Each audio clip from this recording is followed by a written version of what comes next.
Beleza, pessoal? Bem-vindo ao seu canal Me Ajuda Medicina, e na aula de hoje vamos falar sobre apendicite. E se você chegou aqui na nossa aula, eu gostaria de pedir para você deixar o seu like para valorizar o nosso trabalho que está sendo entregue para você de forma gratuita. E se até o final da nossa aula a gente conseguir lhe ajudar, se inscreve no canal.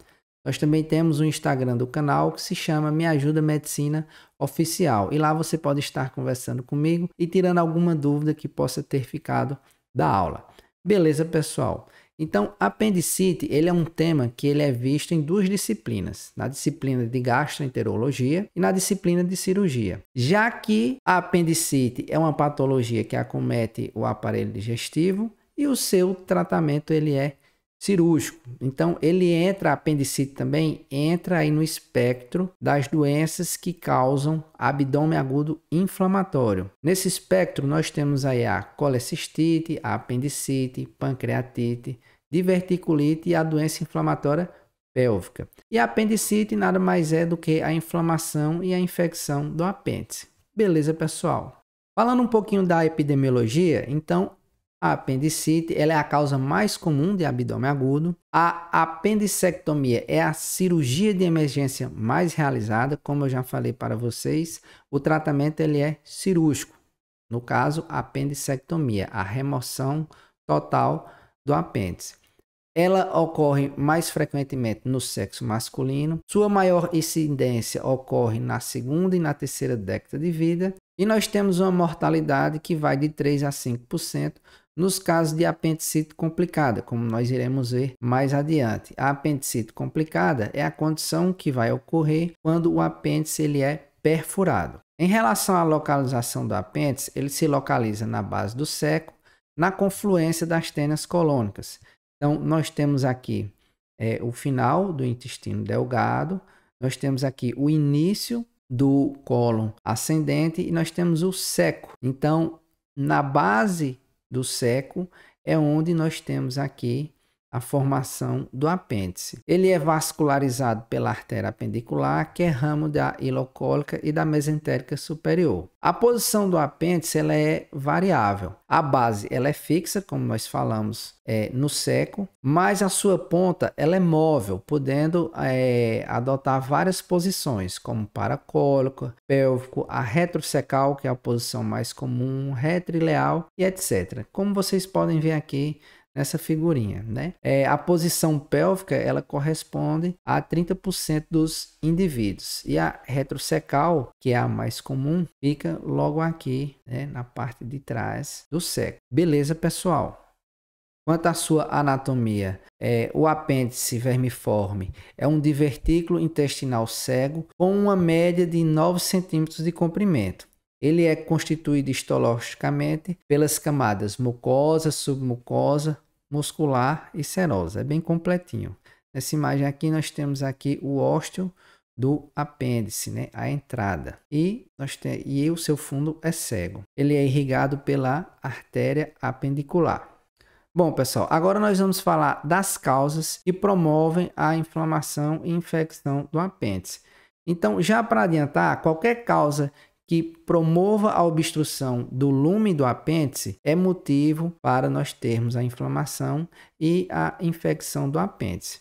Então, dentre as causas que promovem a obstrução desse lume, nós temos aqui a obstrução do lume provocada por fecalitos, que são agregados de fezes, hiperplasia dos linfonodos linfóides, né? Na cavidade abdominal nós temos ali uma rede de linfonodos, e que quando algum desses linfonodos que estão ali na periferia do apêndice, eles aumentam de tamanho e promovem a obstrução do apêndice, é motivo para inflamação e infecção do apêndice. Existe também a obstrução por parasitas, como ascaris, e existe também a obstrução por sementes e restos vegetais, além de tumores, né, que crescem ao redor ou mesmo no próprio apêndice, promovendo a sua obstrução. Beleza, pessoal?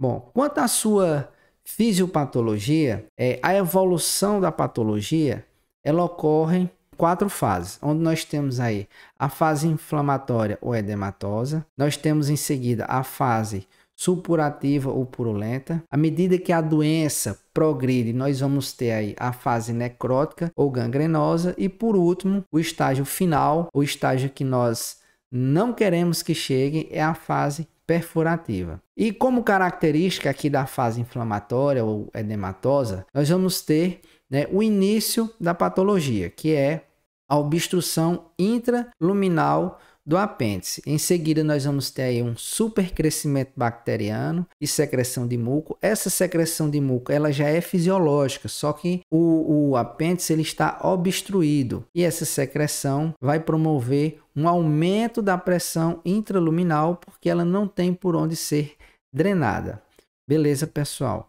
Já na fase supurativa e purulenta, nós vamos ter aí a presença de edema e isquemia do apêndice, né, causando úlcera de sua mucosa interna. E vamos ter em seguida a inflamação que atinge a serosa. Na fase necrótica e gangrenosa, né, o aumento da pressão intraluminal, ela promove uma trombose vascular.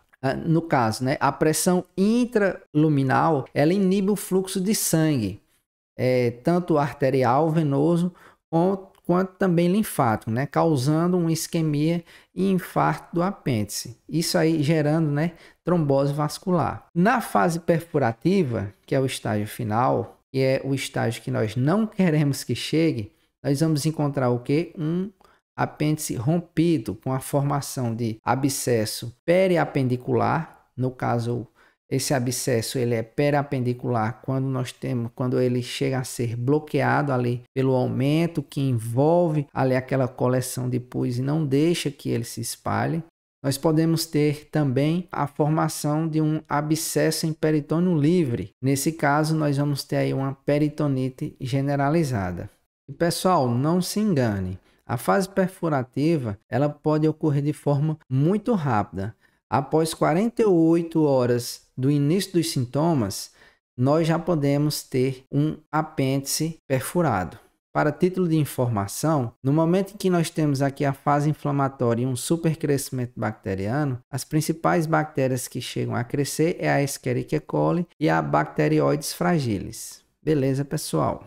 Vamos falar agora sobre o diagnóstico. A princípio, vamos falar sobre o quadro clínico.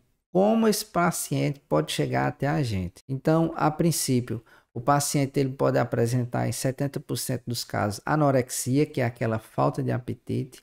A dor, ela é de início na região epigástrica, mal localizada e difusa. Isso ocorre porque, com a distensão do órgão, ele estimula fibras aferentes viscerais, que vai produzir dor na região periumbilical e epigástrica. Com o passar das horas, quando o processo inflamatório ultrapassa a serosa e entra em contato com o peritônio parenteral, nós vamos ter aí a ocorrência da estimulação da inervação aferente parietal. Dessa forma, nós vamos ter aí uma mudança do padrão da dor, que passa a ser localizada agora na fossa ilíaca direita.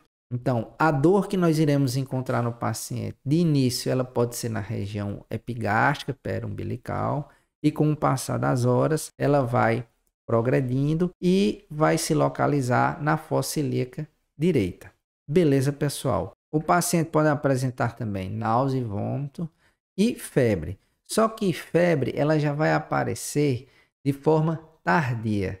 E a sua aparição já é um forte indício de que nós já estamos diante de um apêndice perfurado. Beleza, pessoal? Em relação ao exame físico, o paciente ele vai ter ali uma hiperestesia cutânea. O paciente ele já vai apresentar dor diante da palpação da fossa ilíaca direita. Essa dor também ela vai vir principalmente após uma descompressão.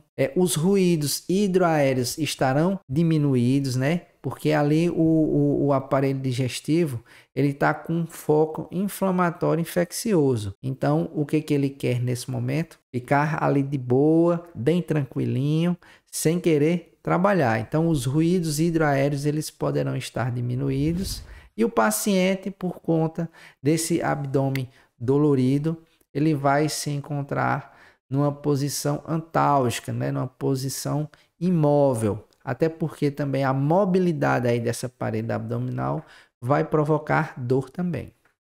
No exame físico, nós temos alguns sinais clássicos.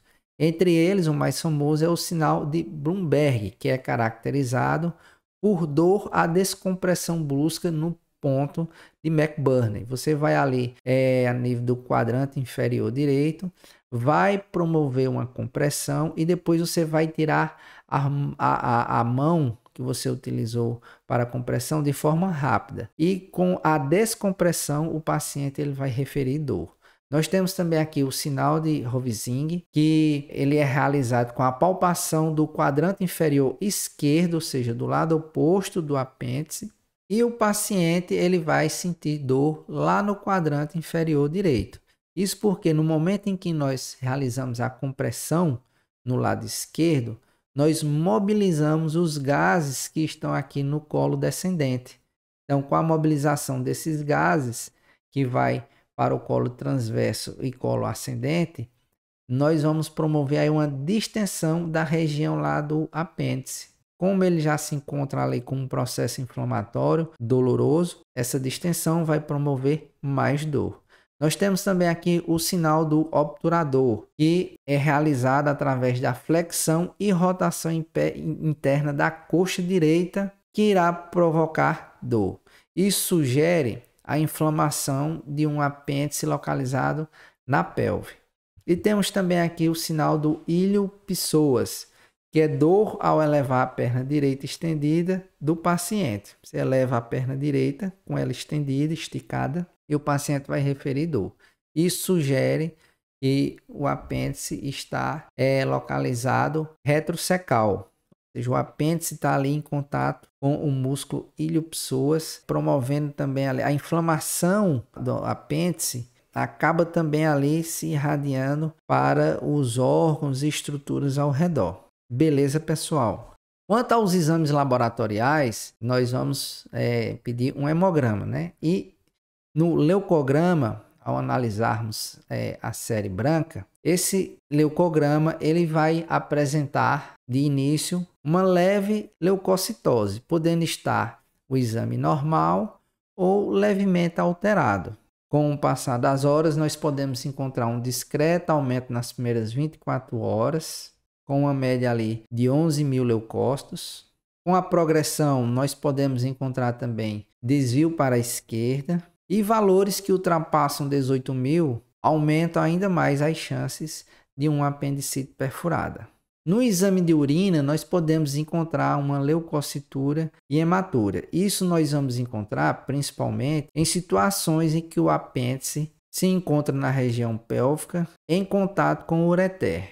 Como eu já falei anteriormente, o apêndice inflamado ele acaba contaminando toda a sua periferia. A amilase também é um marcador importante que deve ser solicitado para afastar a pancreatite. Exames de imagem. Então, pessoal, nós podemos solicitar raio-x, ultrassonografia e tomografia. Lembrando que o diagnóstico da apendicite ele é clínico. Ele é um diagnóstico que necessariamente nós não precisaríamos solicitar exames de imagem. Mas o exame de imagem, ele às vezes chega a ser necessário por conta dos diagnósticos diferenciais. Então, se tivermos com esses exames presentes no serviço, em caso de dúvida, é bom solicitar. Então, na ultrassonografia, nós podemos ver aí líquido e massa periapendicular, dor à compressão do transdutor. O avaliador, quando coloca o transdutor na fossa ilíaca direita e comprime a região, o paciente ele vai referir dor. A ultrassonografia também ajuda nas questões do diagnóstico diferencial com doenças ginecológicas, como nós iremos ver um pouco sobre o diagnóstico diferencial. E nós vamos encontrar um apêndice que possui mais de 6 milímetros. Vejam aqui, essa é a imagem de um apêndice normal. Percebam que a imagem ela é bem homogênea, tanto do apêndice quanto das estruturas subjacentes. Nós temos aqui uma ecogenicidade bem mais uniforme. Já no apêndice inflamado, vejam que nós temos aqui um apêndice que possui um diâmetro maior de 6 milímetros, suas paredes aqui, suas camadas muscular, submucosa, estão distendidas, apresentando mais de 3 milímetros aqui de espessura. Nós temos aqui uma hipoecogenicidade no seu interior, promovida pela presença de líquido. E quando o examinador também posiciona o transdutor em uma posição específica, ele pode encontrar esse apêndice em forma de alvo, certo? Nós temos aqui a separação aqui das suas camadas. Aqui é a gordura periférica, então percebam que nós temos aqui uma hiperecogenicidade, né? Ela está borrada e isso caracteriza a presença de processo inflamatório. Aqui também, ó, a gordura borrada. Uma imagem bem diferente do que se encontra no apêndice normal. Temos aqui também uma imagem de tomografia. Esse filete aqui é o apêndice, bem distendido, com mais de 6 milímetros de diâmetro. Logo aqui acima nós temos aqui a gordura borrada. Olha, a gordura normal é esse preto aqui, ó. Mas na gordura que se encontra aqui na periferia do apêndice, ela já está, ó, um pouco mais acinzentada, que nós chamamos de borrada. Então, a tomografia também é um exame que possui uma sensibilidade de 95%. E o bom da tomografia é porque ele pode evidenciar coleções líquidas e abscesso. Em uma situação em que nós já temos aí um apêndice perfurado, com formação de abscesso, a tomografia ela pode mostrar, né, a presença desse abscesso, o que pode facilitar aí, né, a sua localização para posterior drenagem. Beleza, pessoal? Nós temos aqui a escala de Alvarado, que é uma escala que, através da clínica do paciente, de seus sinais, sintomas e os achados laboratoriais, de acordo com a presença deles, nós iremos dar uma pontuação específica para cada um deles. No final, nós somamos esses valores e nós podemos ter uma probabilidade quanto à presença ou não de apendicite em nosso paciente. Então, ao realizar uma anamnese, o exame físico e diante também dos exames laboratoriais, nós iremos dar pontuação onde de 0 a 4 negativo para apendicite, de 5 a 8 possibilidade para apendicite e de 9 a 10 cirurgia, ou seja, apendicite confirmada e tratamento cirúrgico. Quanto ao diagnóstico diferencial, vocês estão lembrados que o início da dor da apendicite ela ocorre onde? Na região epigástrica, na região perumbilical e com o passar das horas ela vai para a fossa ilíaca direita. Então, nós vamos ter aí um abdômen com uma dor difusa. O que é que causa dor difusa também no abdômen? Gastroenterites. Nós podemos ter também, ó, linfadenite mesentérica. Referente aqui às mulheres, tanto a tomografia quanto a ultrassonografia, elas nos ajudam a confirmar ou afastar esses diagnósticos aqui, principalmente na mulher, como o folículo ovariano roto, doença inflamatória pélvica, cisto ovariano roto, gravidez ectópica, cálculos ureterais, né? Um cálculo que vai passando ali pelo ureter e impacta ali a nível do apêndice, tudo isso aí nós podemos ter como diagnóstico diferencial e confundir com apendicite. Às vezes nós temos alguma dessas patologias que nos fazem pensar em apendicite também. Diverticulite de Merkel, intussuscepção, que é a entrada da víscera dentro dela mesma, doença inflamatória intestinal, como Crohn ou retocolite ulcerativa, infecção do trato urinário, pielonefrite, diverticulite e pneumonia de base. Beleza, pessoal?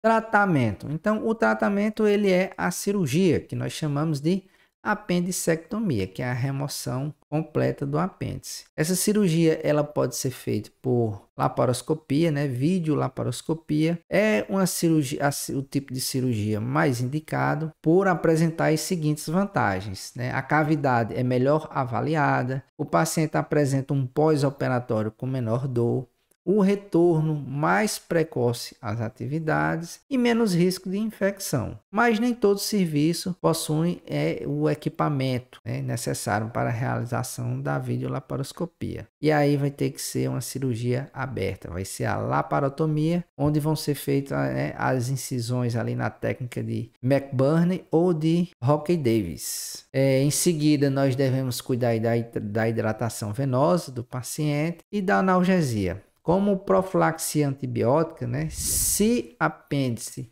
não perfurado, nós podemos utilizar uma cefoxitina, uma dose. Mas em casos de perfuração, nós devemos utilizar já uma cefalosporina de terceira geração, mais metronidazol, ou então esse outro esquema aqui, ampicilina, mais aminoglicoside e metronidazol, pelo menos até o momento, porque nós sabemos que elas o tempo todo estão procurando o quê? Serem cada vez mais resistentes. Então, até o momento atual, que esses esquemas aqui estão servindo. Existem outros esquemas também, mas eu trouxe esse para vocês. Complicações. Então, após a cirurgia, nós podemos ter como complicações hemorragia, hérnias incisionais, formação de abscesso e de fístulas. Apendicite perfurada. Então, particularidades. Então, a cultura não é mandatória, mas pode ser realizada para o caso de encontrar bactérias resistentes, ou seja, se nós utilizarmos um esquema de antimicrobianos e não tivermos melhora do quadro, podemos estar diante de uma bactéria resistente. E aí a cultura é mandatória. Irrigação de alto volume para o quadrante inferior direito e pelve, para limparmos bem a cavidade. Não são colocados drenos de rotina. A alimentação deve ser retornada após o retorno dos ruídos intestinais. Então, a partir do momento que o trânsito intestinal ele é restabelecido, nós retornamos com a alimentação. Até então, jejum, dieta zero. Se o paciente não tiver melhora, a possibilidade de abscesso pós-operatório deve ser tida em conta. Nessa situação, uma tomografia ela auxilia, ajuda na identificação desse abscesso, e se for um abscesso expressivo, grande, nós devemos reabordar esse paciente para que esse abscesso seja drenado. Particularidades das crianças, idosos e gestantes. Então, em crianças, a apendicite pode ser confundida com episódios de diarreia. Em crianças menores de 2 anos é muito raro, porque a base do apêndice ela é mais larga, então ela é mais difícil de ser obstruída. A taxa de perfuração é maior que no adulto. Isso ocorre porque o diagnóstico em criança ele acaba sendo um pouco mais tardio, por não se pensar que aquela criança possa estar com apendicite, e confundir aqui com diarreia. E a criança possui um aumento pouco desenvolvido. Ele que seria o responsável ali por promover um bloqueio ali da formação do abscesso, impedindo que esse abscesso fique em peritônio livre. Então, acaba sendo que uma apendicite perfurada nas crianças é mais grave. Apendicite no idoso possui uma apresentação atípica, a temperatura ela é menos elevada, alterações mínimas no exame físico, dor difusa e discreta, ausência de febre e leucocitose. O diagnóstico ele é tardio. Então, assim como nas crianças, a apendicite no idoso ela acaba sendo mais grave porque na maioria das vezes o diagnóstico ele é feito de forma tardia. Eu já presenciei até uma situação de um idoso que a princípio foi tratado com infecção urinária quando na verdade estava com apendicite. Então, quando a cirurgia foi ser realizada no idoso, no dia seguinte já estava perfurado. Por conta de quê? Diagnóstico tardio. E aí, nós vamos ter aí uma maior mortalidade, principalmente na população idosa. Porque o diagnóstico, pessoal, realmente ele é um pouco difícil e vocês viram ali uma série de doenças ali de diagnósticos diferenciais que podem confundir o examinador. Apendicite na gestante. Então, é a emergência cirúrgica não ginecológica mais comum da gravidez, mais comum nos 2 primeiros trimestres. O diagnóstico ele é difícil pela localização difícil do apêndice pelo aumento do útero. À medida que o útero ele vai crescendo, ele mobiliza ali também o aparelho digestivo, podendo o apêndice ter uma localização muito variável, podendo chegar ali até perto do fígado. Na gestante, ela já apresenta uma leucocitose fisiológica própria da gravidez. Então, a gestante ela pode estar com apendicite, você pedir um hemograma, encontrar uma leucocitose, mas você interpretar aquela leucocitose como sendo uma leucocitose fisiológica da gravidez, quando na verdade é um apendicite. Então acaba sendo também um diagnóstico difícil. Então a clínica de náusea, vômito e dor abdominal pode ser confundido como sendo da gestação, e em caso de peritonite difusa, a cesariana é mandatório. E atenção, pessoal, quando um paciente ele é submetido a uma cirurgia de apendicite pelo fato do avaliador, do médico, ter diagnosticado aquela clínica que o paciente vem apresentando como apendicite, pode ser que no momento que ocorra ali a abertura e vá se examinar, o apêndice esteja normal e não tenha sido um diagnóstico falso ali de apendicite. Nesses casos, o apêndice ele é removido mesmo assim, para que evite confusão em diagnósticos futuros de outras doenças. Então, mesmo que o apêndice esteja normal, já que o paciente já está ali, foi submetido à cirurgia de apendicite, nós vamos ali retirar o apêndice. Beleza, pessoal? Neoplasia do apêndice. Então, as neoplasias, elas são de difícil surgimento. O diagnóstico ele é realizado de forma ocasional após análise histopatológica por apendicite. Então, quando ocorre ali a remoção do apêndice, a peça ela deve ser encaminhada para análise histopatológica. Isso aí é mandatório, para que ela possa ser estudada e avaliada. Nessa avaliação, existem 2 tumores que podem ser encontrados no apêndice, que é o tumor carcinoide e o tumor adenocarcinoma mucinoso. Falando do tumor carcinoide, quando ele é localizado na ponta do apêndice e ele é menor que 1 centímetro, a apendicectomia ela já é curativa. Não precisa realizar mais nada. Mas quando o tumor é maior que 1 centímetro de diâmetro, nós temos a invasão da base do apêndice e invasão do mesopêndice, nós devemos realizar a hemicolectomia direita de forma imediata pelo risco de metástase. Então, a hemicolectomia, nós vamos tirar aí metade do intestino grosso. Beleza, pessoal? Em se falando do adenocarcinoma mucinoso, é parecido também. Tumor primário mais comum nos dias de hoje e quando maior que 1 centímetro de diâmetro, é necessário realizar a hemicolectomia direita de forma imediata. Beleza, pessoal? Bom, pessoal, a nossa aula chega aqui. Se eu conseguir lhe ajudar, deixa aquele like, se inscreve no canal.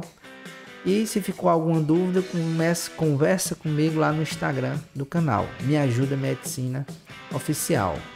E lembre-se, nem só de pão viverá o homem, mas também de muito estudo. Deus abençoe a todos e até o nosso próximo encontro.